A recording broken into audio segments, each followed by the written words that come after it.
एक बार जिंदगी फिर उन्हीं हालातों पर आकर अटक गई थी जिन हालातों से मुकाबला कर मैं बड़ी मुश्किल से संभली थी। अभी 5 साल ही हुए थे मेरे पति को इस दुनिया से मुझे अकेला छोड़कर गए हुए। मम्मी पापा कितना चाहते थे मैं समर से शादी कर लूं, पर समीर का प्यार मेरे दिल में यूं रचा बसा था कि किसी और को इसमें जरा सी भी जगह दे सकूं यह मेरे लिए मुमकिन नहीं हो पाया। और फिर मुझे यह भी पता था कि वह रंजना से प्यार करता था।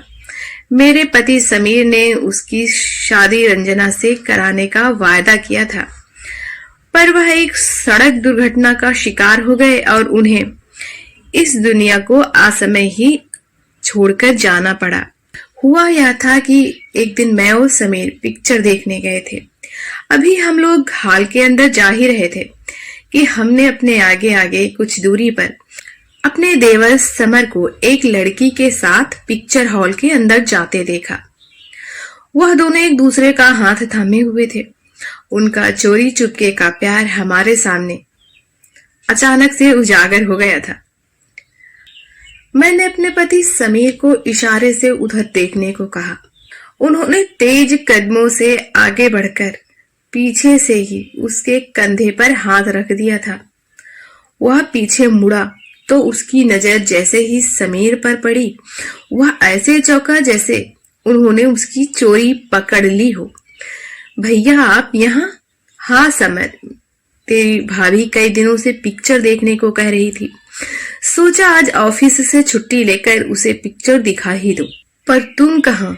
समर और समीर आपस में बातें कर रहे थे तो समर के साथ वाली लड़की थोड़ा आगे बढ़ गई। समीर ने पूछा, वह लड़की कौन थी जो अभी तेरे साथ थी? समर ने नजरें झुका ली और थोड़ा सा शर्माते हुए कहा, भैया वह रंजना है, हम दोनों कॉलेज में साथ ही पढ़ रहे थे। फिर थोड़ा रुककर बोला, भैया हम दोनों एक दूसरे से प्यार करते हैं और शादी भी करना चाहते हैं, पर आज तक अपने घर में किसी ने लव मैरिज नहीं की, इसलिए सोचता हूँ कि मम्मी पापा लव मैरिज के लिए मानेंगे या नहीं। अरे मानेंगे क्यों नहीं, मैं मनाऊंगा उन्हें। अपने बड़े भाई के रहते तू टेंशन क्यों लेता है? और सुन, तू आराम से उसके साथ बैठकर फिल्म एंजॉय कर। इसके बाद हम चारों किसी रेस्टोरेंट में बैठकर नाश्ता करेंगे और तेरी रंजना से भी मिल लेंगे। हम सब लोगों ने उस दिन साथ में नाश्ता किया। रंजना का स्वभाव मुझे बहुत पसंद आया। इसके बाद समीर को इतना मौका ही नहीं मिला कि वह समर और रंजना की शादी की बात मम्मी पापा से कर पाता। इसके एक हफ्ते बाद ही उसकी सड़क दुर्घटना में मौत हो गई और वह हमें हमेशा के लिए छोड़कर चला गया। समीर के गुजर जाने के करीब 6 महीने बाद मेरे सास ससुर ने मेरे मम्मी पापा से अपने दूसरे बेटे समर से मेरी शादी करने का प्रस्ताव रखा था, जिसे सुनकर मेरी मम्मी पापा, जो मेरे भविष्य को लेकर बहुत चिंतित थे, काफी आश्वस्त हो गए थे। पर मैंने इस शादी से इनकार कर दिया था और अपने सास ससुर से कहा कि समर रंजना से प्रेम करता है और उनकी शादी भी उसी से होनी चाहिए। समीर ने समर से मेरे सामने यह वादा किया था कि वह उसकी शादी रंजना से जरूर करवाएंगे। प्लीज उसका वादा पूरा करा दीजिए। मैंने समर और रंजना की शादी के लिए अपने सास ससुर को मना लिया और रंजना और समर की शादी हो गई। वह दुल्हन बनकर हमारे घर आ गई। मेरा बेटा वैभव अब स्कूल जाने लगा था। मैं उसी में अपने पति समीर का चेहरा तलाशती और खुश रहने की कोशिश करती। समर मेरा और वैभव का बहुत ख्याल रखता था, कभी किसी बात की कमी नहीं होने देता था। वह भले ही वैभव का चाचा था, पर उसने उसे पापा से कम प्यार कभी नहीं दिया। उसने इस बात का पूरा ख्याल रखा कि उसे अपने पापा की कमी न खले। दिन अच्छे गुजर रहे थे और धीरे धीरे घर में खुशियां आनी शुरू हो गई थी। एक दिन रंजना ने बताया कि वह मां बनने वाली है। हम सब बहुत खुश हुए। अभी उसकी प्रेगनेंसी को 2 ही महीने हुए थे, पर उसको पेट में जोर का दर्द होने लगा एक दिन। जब मैं रंजना को लेकर डॉक्टर के पास गई तो डॉक्टर ने उसे बेड रेस्ट करने की सलाह दी। यह सुनकर उसके चेहरे पर चिंता की लकीरें उभर आईं।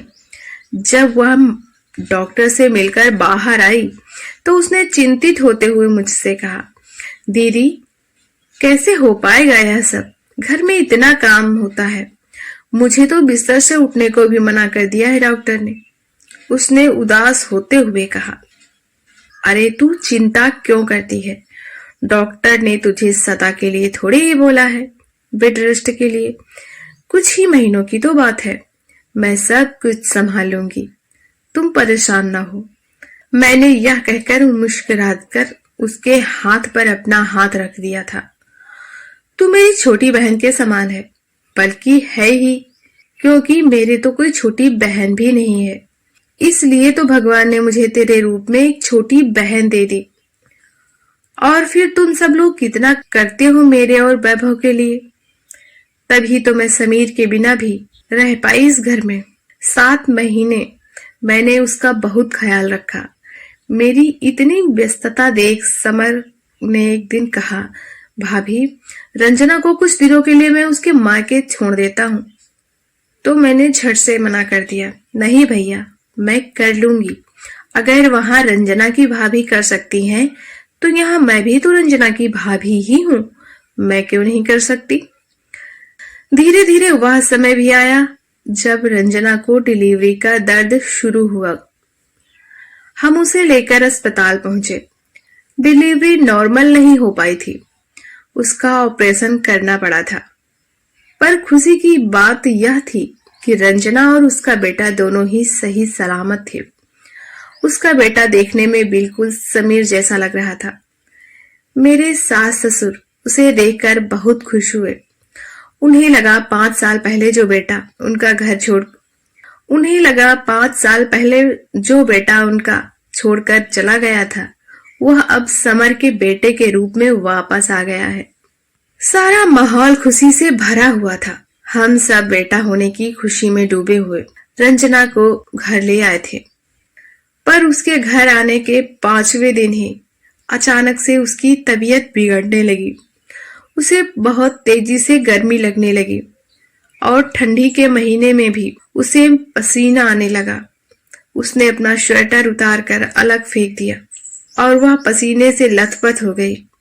उसके कदम लड़खड़ाने लगे। हम सभी अचानक से बिगड़ती उसकी हालत को देखकर घबरा गए और उसे ले जाकर फौरन हॉस्पिटल में एडमिट करवाया। पर डॉक्टर के लाख प्रयासों के बाद भी अस्पताल में उसी रात वह हम सबको रोता सुबकता छोड़कर इतनी दूर चली गई जहां से किसी का भी आना मुमकिन नहीं। किस्मत में अगर दर्द लिखा कर लाए हैं तो इतनी खुशी के बीच में भी गम आने के लिए अपना रास्ता बना ही लेता है। हम सब लोगों के ऊपर एक बार फिर से दुखों का पहाड़ टूट पड़ा। समझ में नहीं आ रहा था कि यह सब कैसे हो गया। हम लोगों ने तो अपनी तरफ से कोई लापरवाही नहीं की। डॉक्टर ने जैसे बताया हमने वैसे ही किया। फिर चूक कहाँ हो गई? हर वक्त मन को यही सब सवाल मथते रहते। अब क्या करें? इतना छोटा सा दूधमुहा बच्चा बिना माँ का हो गया था। एक बार फिर इतने बड़े हादसे ने सबको तोड़ कर रख दिया था। अंत समय रंजना की मांग भरते समय जिस तरह से समर उसे पकड़कर फूट फूट कर रोया था कि ऐसा लग रहा था कि जैसे मेरा कलेजा मुंह को आ जाएगा। दिल में तकलीफ इतनी थी, बर्दाश्त नहीं हो रही थी। फिर भी मैं उसके छोटे से बच्चे को अपनी गोद में संभाले किसी तरह अपने आप को संभाल रही थी। उसके दोस्तों ने किस तरह से उसे अपनी बाजुओं में भरकर सहारा दे उसे रंजना के पास से हटाया था, वही जानते हैं। रंजना के काम और 13वीं का सारा इंतजाम रंजना के और मेरे भैया ने ही देखा था, क्योंकि समर और मेरे ससुर जी तो इस तरह टूट गए थे कि उनके लिए समाज के एक एक रीति रिवाज निभाने मुश्किल हो रहे थे। क्रियाकर्म होने के बाद भी 1 महीने तक समर ऑफिस नहीं जा पाया। मैं महसूस कर सकती थी उसके दर्द को, क्योंकि आज से 5 साल पहले मैंने भी अपना जीवन साथी खोया था और मैं उस दर्द से भली भांति परिचित थी जो समर इस समय झेल रहा था। अब मुझे ही सब कुछ संभालना था, घर को भी और घर वालों को भी। नन्हा वैभव अक्सर बड़ी मासूमियत से मुझसे पूछता, मम्मी आंटी कहाँ चली गई हैं अपने इतने छोटे बेबी को छोड़कर? क्या उन्हें नहीं पता या उसके बिना कितना रोएगा, जैसे मैं रोने लगता हूँ आपके बिना? मेरी समझ में ना आता कि मैं उसे क्या जवाब दूं। मैं बस उसे इतना ही कह पाती, बेटा आंटी भगवान जी के यहाँ गई हैं। भगवान जी को उनकी जरूरत थी इसलिए उन्हें बुला लिया। मम्मी कहीं तुम भी तो नहीं चली जाओगी आंटी की तरह मुझे छोड़कर भगवान जी के घर, जैसे वह अपने बेबी को छोड़कर चली गई। यह कहते हुए उसकी आंखों में आंसू भर आते। मैं उसे अपने सीने से लगाकर कहती, नहीं बेटे मैं तुम्हें छोड़कर कहीं नहीं जाऊंगी। आंटी ने भगवान के घर जाते वक्त कहा था कि वैभव से कह देना कि वह अपने छोटे भाई का ख्याल रखे। तो तुम रखोगे ना इसका ख्याल? वह बड़ी मासूमियत से अपना सिर हाँ में हिलाता और अपने छोटे भाई का माथा सहलाना शुरू कर देता। वैभव उसका बहुत ख्याल रखता। जब वह रोने लगता तो वैभव तालियां बजा बजाकर उसे चुप कराने की कोशिश करता, उसके गालों को सहलाता, उसके सिर पर अपना हाथ फिराता। इसी तरह 6 महीने बीत गए। अब रचना के बेटे को मैं अपने बेटे की तरह ही पालने लगी थी। एक तरह से मैं उसकी माँ ही बन गई थी। एक दिन मैं उसकी मालिश कर रही थी। मेरी सास भी वहीं बैठी थी। उन्होंने मुझसे कहा, बेटी मैं तुमसे कुछ मांगना चाहती हूँ, इनकार मत करना। मैंने कहा, हाँ मम्मी जी कहिए ना, मैंने आपकी किसी भी बात का कभी इनकार किया है? नहीं बेटा, फिर भी पता नहीं क्यों बड़ा संकोच होता है तुझे ये बात कहते हुए, मगर मैं अपने मरने से पहले एक बार फिर से अपने समर का घर बसा हुआ देखना चाहती हूँ।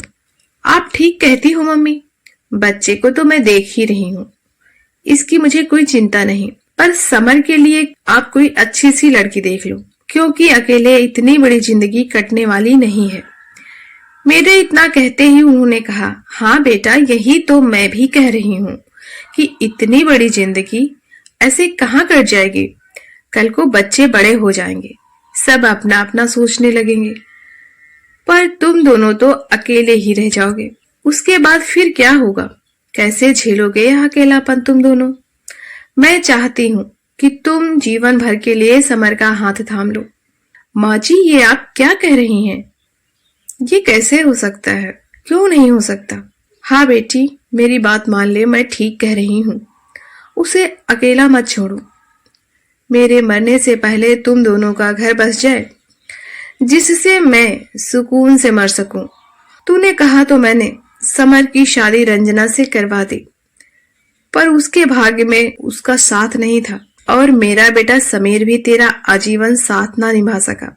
अब दोनों एक दूसरे का हाथ पकड़ लो, शायद ईश्वर की भी यही इच्छा है। मेरी समझ में नहीं आ रहा था कि मैं उनकी बात का क्या जवाब दूं। उनकी जिद के आगे मुझे और समर को झुकना पड़ा और आखिरकार हम दोनों पति पत्नी के बंधन में बंध गए। शायद हालातों की यही मांग थी। हमारी पूरी कहानी सुनने के लिए आपका बहुत बहुत धन्यवाद। कहानी आपको कैसी लगी कमेंट करके जरूर बताएं। अगर आप हमारे चैनल पर पहली बार आए हैं तो प्लीज हमारे चैनल को लाइक, सब्सक्राइब और दोस्तों और रिश्तेदारों में शेयर कीजिए।